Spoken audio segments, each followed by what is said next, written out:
Assalamualaikum warahmatullahi wabarakatuh. Wargi YouTube dina channel Edmang Mara. Kumaha wargi sedayana daramang. Pamugi bae sarehat nih wargi. Utaminan mah sehat jasmanina, sehat rohanina. Digampilkeun rezekina oge ditebikeun balaina aya dina lindungan atanapi panangtayungan Allah Subhanahu wa taala. Amin ya rabbal alamin. Eta pisan dipiara pusim guring siang kalayan wengi. Wargi dina channel Edmang Mara anu parantu siap-siap yang ada dongeng dan terus naginya anu resep kana dongeng mah. Tah sahabae pokona mah anu cakat anu lebihna bawa istri pamaget nu anam disepuhna. Urang kawitan wargi dongeng Sunda dina judul Sikulup karangan Kideksa dinten ieu bagian nu ka-36. Dina bagian nu ka-35 urang nyarioskeun sikulup harita di tulungannya anu disiksa ku si Oher saparakanca si Jaka jeung Kang Isong. Ditulungan ku si Robala teh nyatana manusia maung kita dipiwarang ku rajana teh gitu tah pikeun ngabantu si kulub. Da kumaha jeung naik carita wargi mangga ulu jeung ngadengkeun tengah-tengah landung pang beberahmana. Kulub kayang anjeun teh sugema henteu. Kumaha saterusna euy? Bener kitu Robala wing sugema nampona gekeun sina karasaeun teh ku maranehna. Kumaha sangsarana lamun disiksa batur. Ayeuna mah da wing geus salamet jeung ngegera balik deui ka nagara anjeun. Ngan lamun uing aya di pangabutuh tangtu anjeun rek dionang deui. Ceuk si kulub harita bari ngareret ka Robala. Ari Kang Isong anu ngantai jeung baturna geus teu katempo deui. Lalimpang jiga nu babari teu labuh kawas tadi. Kulub ulah rek balik ayeuna keneh jung. Geura teruskeun lalampahan. Ceuk Robala bari les leungit tanpa lebih ilang tanpa karana. Hiuk aya di angin mani ngagelebug dari pisan dang daunan ge mani seah. Serona mungguh ngaguruh mata ketir jeung geung. Bikelila sora angin teh beuki jauh, tungtungna les harita teh teu kadenge wargi. Nya jeuk we kayaan sepi jempling rehe comrek. Angin peuting geus kasatiis tembus kana sungsum balung. Telila breng sora jangkrik jeung gaang reang di sarada. Tadi mah waktu keur aya siluman maung teu aya anu nyuara. Jadi jiga anu ngarasa sieun teu wani ngagandengan ka bangsa siluman. Geus kitu ok si kulub ngomong sorangan. Pangalaman nu kasida gede hargana ieu. Ucapan manusia can puguh alus kabeh. Letah manusia teh leuleus babari diulalona. Hatena hideung ucapan bodas. Pagawean jadi balang. Tetela si Isong sabatur-batur teh pinter. Tapi pinter nipu ka aing. Ari nyarita mani kareueut aduh alabatan madu. Kadengena teh matak ngeunah. Ari kanyataanana geuningan matak pikas sabalaeun da manusia teh tah. Aduh. Nah nya loba anu kitu ari manusia. Eun waing ngarek terus diteangan. Aing hayang leuwih loba nyaksian lah kalakuan manusia teh. Goning hirup di alam pawayangan. Lamun kieu mah caritaan bi ahoy teh bener. Neangan rupa-rupa ilmu teh perlu pisan. Ilmu hirup jeung kahirupan, ilmu agama jeung dari agama, ilmu lahir jeung ilmu batin. Tapi di mana atuh ayana hiji guru anu luhung jeung sagala bisa.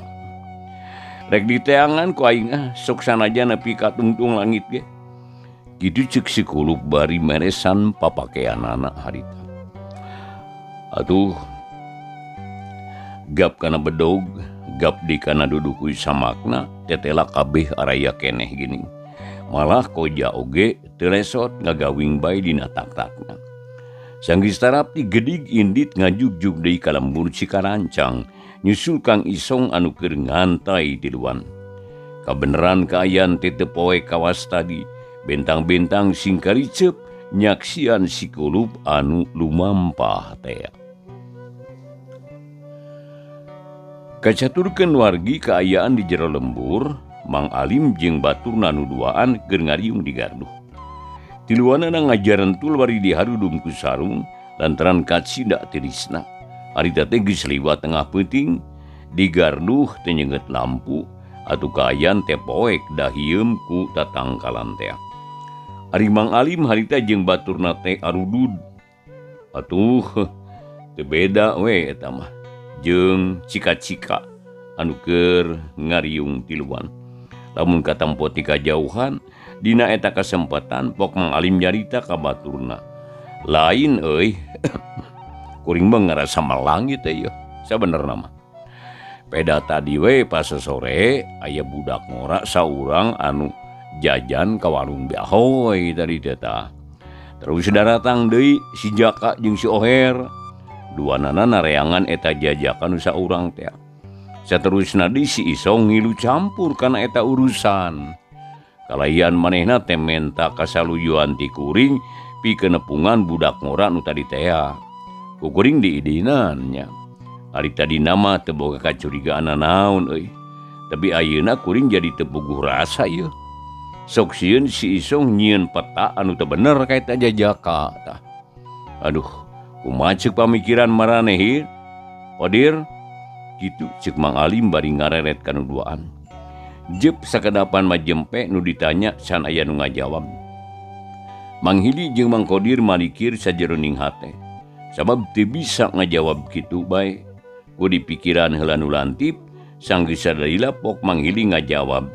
Kieu eta teh Mang Alim, kaputusan anu tadi teh sanyana mah estu gagabah pisan eta teh Mang. Ari sabab urang teh anu ditugaskeun ngaronda peuting ieu, jadi lamun aya nanaon tangtung emeh nanya ka batur teh ka urang heula. Sadengkeun waktu tadi aya semah budak ngora pas sore, urang teu dipariksa heula, malah teu nyaho kana ngaran-ngaranna asan. Katurug-turug ditareangan ku Jaka jeung si Oher. Apaan Mang Alim ge geus nyaho eta dua jajaka manusia anu balaweng teh ka. Tukang ngaributkeun jeung tukang pasea. Ditamadi ku si Isong tah anu sok ngagugulukeun papaseaan. Adu bubuh beuki naon gede we kasalahan urang teh. Kumaha lamun jajaka anu tadi meunang kacilakaan. Apaan urang ge ngilu capek meureun. Kitu lain tah Mang Kodir. Ceuk Kang Hili harita bari ngareret ka Mang Kodir, dupok ditanya ngajawab. Nu ditanya ngajawab. Bener kitu euy. Sama bari salah mah moal pahiji jeung bener. Ade moal pahiji jeung goreng deui. Iraha bae oge tangtu bakal kapanggih. Sarta nu ngalakukeunana ge bakal menang hukuman eta teh. Ceuk Mang Kodir nyaritana rada ngacapruk. Atuh Mang Hili keheuleun pok harita nempas deui. Ulah bari ngahina atuh nyarita teh lah. Moal nyatina perkara ronda jadi los-los kana pahili. Ulah kitu Bang ah. Mang Kodir teh kudu tarima kana kadar jeung takdir atuh. Ceuk Mang Hili rada nyureng. Itu si Emang ulah asa kasindiran Mang. Apaan beda antara Mang Hili jeung pahili mah? Jabati kitu kuringan nyaritakeun perkara salah anu moal pahili jeung bener. Di mana kesalahan kuring? Ceuk Mang Kodir bari rada nyerengeh tapina manehna mah tah babari ambek. Eta teh tapi palebah pahili nama ulah tarik teuing atuh. Apaan kuring jadi kababawa eta. Jabati kitu caritaan Mang Kodir teh teu puguh nu buntut eta teh Mang aduh. Ujug-ujug nyaritakeun pahili we lah. Apaan teu puguh eta teh. Pekeda sanajan Mang Alim oge moal ngartieun jigana. Cantang tuh Mang. Sabab ari mungguhing jalma nu alim tur ngarti kana bebeneran mah atawa anu ngarti kana bag-bagan agama moal waka nyalahkeun kanu salah Mang. Jadi lamun can ngarti kana kasang tukangna moal waka ngagugu kana omongan batu lamun can kana buktina. Nah, kitu tah ari pikeun jalma anu alim mah moal kawas Mang Hili babari manasan, babari naik spaning lah ceuk barudak teh mah. Kitu tah Mang tah.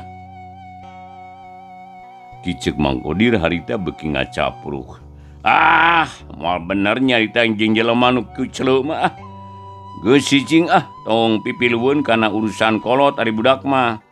Ieu mah urusan kuring pokona mah ieu mah lah nya ulah pipilueun nya. Kitu tah. Moal bener.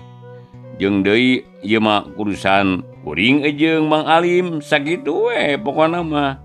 Ceuk Mang Hili rada jamadud ari Mang Alim harita pok nyarita. Eueuh nu sahulun. Ceuk rarasaan kuring mah ieu pasungalan teh dari pisan. Teu pantes lamun dibawa heureuy. Da kulantaran kitu geus ulah sempal kapiguyon bae atuh ieu teh. Ayeuna teh geura palikiran kumaha carana meupuskeun ieu perkara. Cik mikir nu daria ulah bari heureuy atuh. Ceuk Mang Alim bari ngalungkeun kuntung anu geus pondok pisan. Ayeuna mah kieu we atuh Mang, kulantaran ieu perkara teh geus dimimitian salaku urang. Jadi nu kudu tanggung jawab teh urang. Alah, ampura ieu batuk Mang jeung hayang nginum heula dieu Bismillahirrahmanirrahim. Alhamdulillahirabbil alamin. Jadi ku kitu ke kieu urang tareange lah ka imahna masing-masing. Si Isong teh ang ka imahna, si Jaka jeung si Oher nya kitu keneh. Lamun aya kieu teh raya di imah, artina eta barudak ngulamper keneh di luar. Kitu lah dicek pamikiran kuring mah. Bener pisan Mang Hili eta mah. Kuring ge satuju tah, tapi ya gardu ulah ditinggalkeun. Rek saha nu ngajaga di dieu atuh. Kitu ceuk Mang Alim bari ngareret ka Mang Hili jeung ka Mang Kodir. Gampang Mang Kodir urang palak di dieu. Sina tunggu kokol jeung gardu. Ari urang ngider ka unggal imah sarta urang sakalian ngontrol lembur pasisian. Da kitu Mang Alim. Ceuk Mang Hili bari muntol sirahna ku sarung. Kaleuweung miceun kuntung terus ngalinting deui. Da manehna mah tara eureun udud teh sok ngeulun bae jiga nurukan. Heug satuju kuring malah. Tapi kumaha Mang Kodir satuju ye. Ceuk Mang Alim bari ngareret ka Mang Kodir nu keur manyun. Tuju lah naha jiga rek aninit mah. Jawab Mang Kodir rada tegeug jiga nama keheulin ka Mang Hili pedah teu dibawa nyarita. Tah syukur atuh. Ayo Mang Hili urang indit Ceuk Mang Alim bari jero turun kana taneuh terus singkil gap harita ngarampak kana bedogna. Terus memener sarung sina mulan sirah. Geus kitu mah bra Mang Alim jeung Mang Hili teh arindit, Mang Kodir mah cul bae ditinggalkeun. Heuleut sawatara waktu wargi kurunjung aya nu datang ka gardu ronda, oreng sikulup. Rat sikulup ka jero garduh bari katempo aya anu ngajentul bari udud atuh sikulup uluk salam. Pakangapunten nun, isim abdi teh seja ngaganggu ka salira. Ceuk sikulup bari dodongkoan, manehna nangtung di hareupeun garduh. Ari Mang Kodir rada reuaseun lantaran keur ngalamun harita teh. Gajleng ricat gap kana panakol-kokol. Terus nyampeurkeun ka sikulup, atuh sikulup teh mani kageteun, terus undur-unduran bari pok nyarita deui. Aduh, ampun Bapak ampun. Abdi mah moal nanaon malah seja nyuhungkeun pitulung ka Bapak. Ceuk sikulup bari molohok ka Mang Kodir. Atuh Mang Kodir ge ngarandeg pok ngajawab semu kaget. Nasaha anjeun teh ieu teh? Wayah kiku kurumuyan sorangan. Kumaha lamun aya nu neungeul pan nyeri meureun. Nya tangtos di teungeul mah nyeri, Pak. Naing da abdi mah teu gaduh maksa jahat. Malah mah bade nyalindung ka Bapak. Nu mawi ngahaja milarian garduh ronda. Dupi Bapak ronda sanes ieu. Ceuk sikulup bari maju deui ngadeuketan ka Mang Kodir. Jep sakedapan majempe, Mang Kodir mikir sajroning hatena. Lantaran barang disidik-sidik mah asa wawuh kana dedegan jang kulup teh. Atau lila mapok Mang Kodir nanya ka sikulup. Ke heula sadirek. Dupi sadirek teh anu tadi jajan di warung Bi Ahoy teh sanes tah. Cobi atuh waler heula ngaramang teu ragu-ragu. Ceuk Mang Kodir bari neuteup. Tapi ari panakol-kokol mah dicecakal keneh. Ngadengin nu nanya kitu sikulup bungaheun pok ngajawab giatna kara. Semun mamang leres pisan. Tadi teh abdi teh jajan di warung Biahoy. Malima naroskeun ka mamang apan abdi teh. Cek si kulup mani marah mai. Wargi masih dina channel YouTube-nya, dina channel Mang Dina Mara. Udah jangan ngadangkeun anu nuju naon ngadangkeun adanget ieu dongeng Sundanya wargi. Nya sok sanaos mangrupikeun dongeng oge pamuga wae lagi sing tiasa ngajantenkeun landung Bang Beberahmana nya wargi saha we lah ieu mah istri bawa pameget nu anom caket anu anom sepuhna anu caket anu tebihna ego lahila pagi wargi sendayana nya subscribe na oge lah gitu nyungkeun dipang nyontrengkeun atur nuhun ka sendayana wargi mangga ayeuna lah urang lajengkeun dibae serius si kulup ya bagian anu ka 36. Syukur jang aya tuh ka jero jang ulang ngajanteng di luar bareungit cek Mang Kodir bari du ngalungkeun panakol kokol guprak ninggang palupuh sup si kulup ka gardu gek diuk dina palupuh gigireun Mang Kodir geus kitu pok si kulup nyarita Mang nah geuning ngaronda teh nyalira wae kamana nu duaan di apaan tadi mah tiluan sanes cek si kulup bari neuteup areuweuh keur ngaronda jang malah can lila aniditna ge cenah marek sakalian yang si Isong jeung baturna nu duaan nya asa diingetan Mang teh ari ujang teh tadi kung si Tapung jeung anu ngaran Isong terus kamana ari tadi teh jang cek Mang Kodir harita bari ngagilekeun diukna jadi yang haripan kasih kulup atuh pok si kulup ngajawab kan tenan tepang mamang bari materas dicana ka sawah abi teh nanging da tadi teh parantos maruli Kang Isong mah malah disarangan ku Jaka katut si Oher nah aya naon kitu Mang cek si kulup malik nanya manehna rada ngarenjak ditanya kitu ku Mang Kodir teh teu naon jangan Mang mah ngarasa melang teh sok sieun ujang diroga hala ku si Isong jeung baturna ari sawab eta jalma teh di dieuna ge tukang riributan eta teh resep pasea jeung sok maradukeun tukang ngagugulukeun kana gelut teh kitu tajang nu matak melang Mang teh kitu ari kitu bade kumaha terasna Mang inya tangtung rek ditulungan ujang ngan Mang teh tadi ngarasa hariwang lantaran ujang geus dibarawa ku si Isong jeung baturna laina kabeneran ujang datang sedengkeun batur Mang nyatana Mang Alim jeung Mang Hili keur neangan ujang tapi keheula lah Mang teh poho ieu teh ari ngaran ujang teh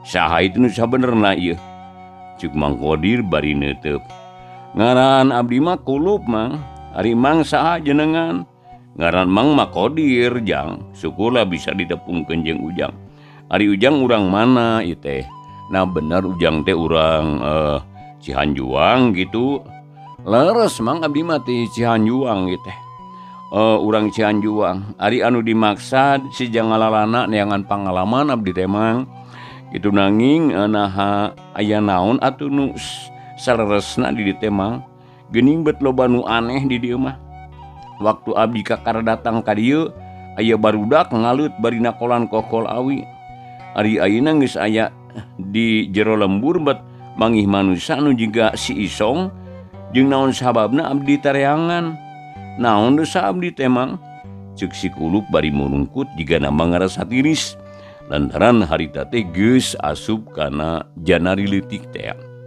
ari Mang Kodir pok ngajawab jang nuhun pisan ujang geus daek bala ka Mang tina perkara ngaran lembur jeung tujuan tah ku kituna Mang ge rek ngabalakakeun kaayaan di dieu nu sabenerna jang ari perkara barudak anu ngaleut bari nakolan kokol mah ngan sakadar hareureui we eta malah malum barudak teh maksudna naon ngan jigana wae nurutan ronda bubuhan ronda lamun ngider teh sok bari nakolan kokol apan ayeuna perkara ujang anu diudag-udag ku si Isong jeung baturna maranehna kacida pisan arambekeunana ka ujang teh peda ujang geus ngaruwa golodog waktu Jaka jeung si Oher nganjang kalanjang itu nurutkeun beja ti batur Tak kulantaran gitu nya ujang teh keur diarah-arah tak ku si Jaka kalayan minta bantuan kasih Isong. Taina mangarek nanya, naha bener eta kajadian teh jang jeung di ujang rumah henteu. Leres eta teh mang, malah abdi pisan nu ngarua golodog teh nanging naha atuh nu boga salah teh mutlak kudu dipaehan atawa kumaha. Na teu dibere waktu pikeun tobat sarta ngarubah kalakuan anak nu salah. Kumaha tapa mendak Mang Kodir tah? Ceuk si Kulup bari neuteuf.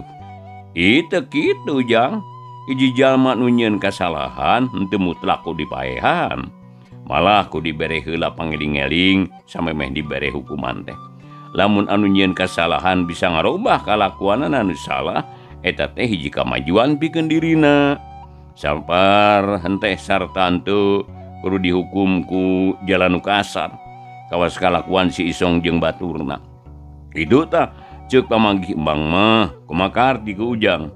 Kahartos mang, naing naha geuning abdi teh bet dibeberik. Malah diancam bari dipaehan cenah ku si Jaka teh kumaha ta eta? Ih ari ujang, apan ku embang geus disebutkeun tadi. Yen si Isong jeung baturna mah jalma balangor, dedegler jeung tukang pasea. Anu matak embang jeung batur mah ngarasa melang ieu teh sok sieun ujang manggi cilaka kitu tah jang. Ceuk Mang Kodir bangun nyaaheun pisan ka si Kulup teh. Teuing naon sababna beut ngarasa karunya.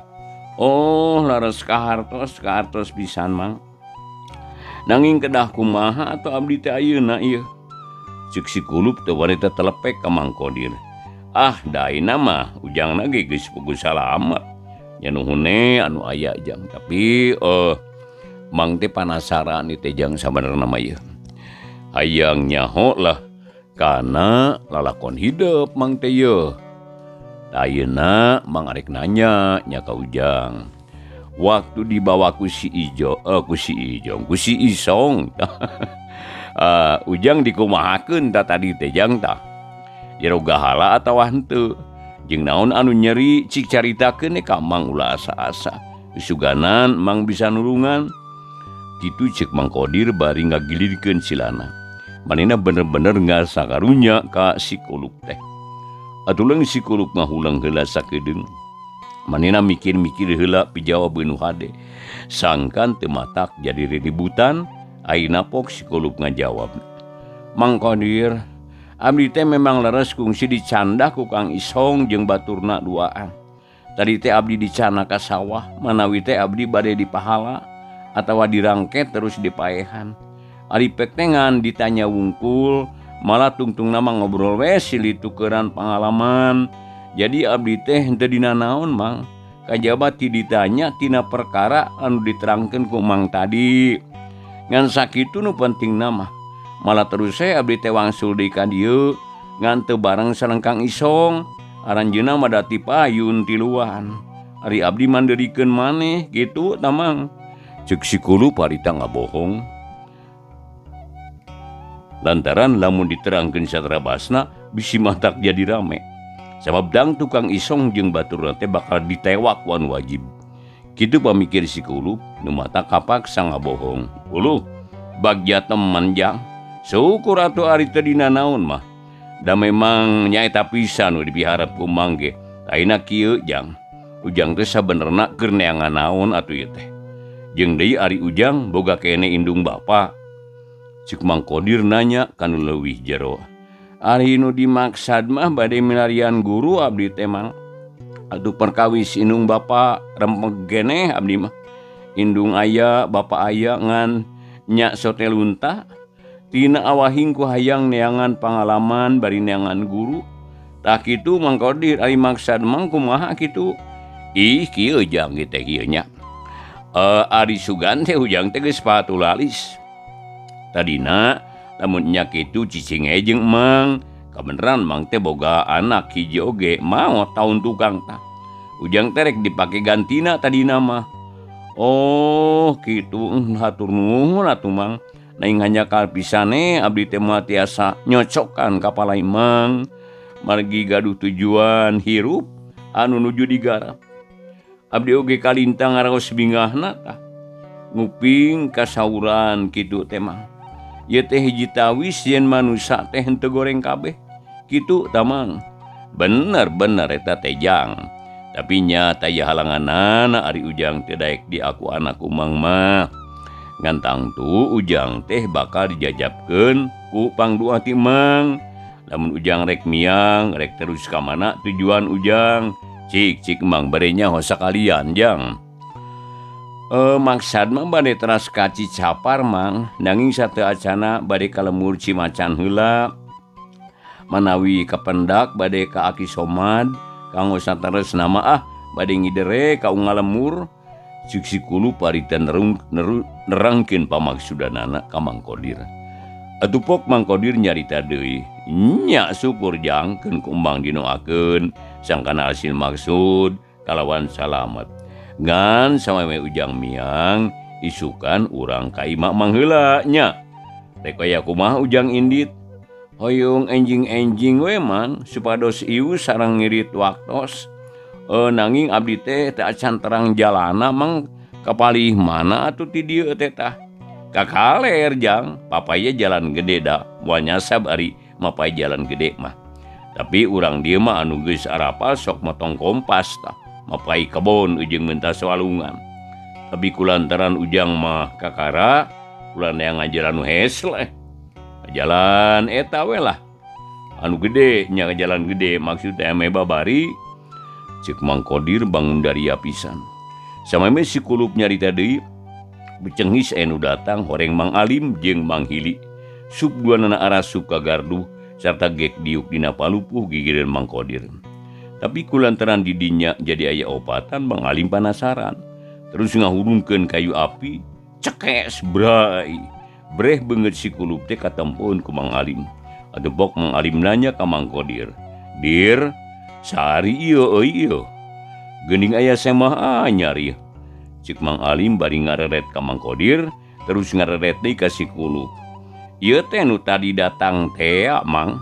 Geuning basa nanyakeun warung ka Mang Alim. Malah nya ieu pisan nu dibarawa ku Mang Keluk Isong teh. "Hah?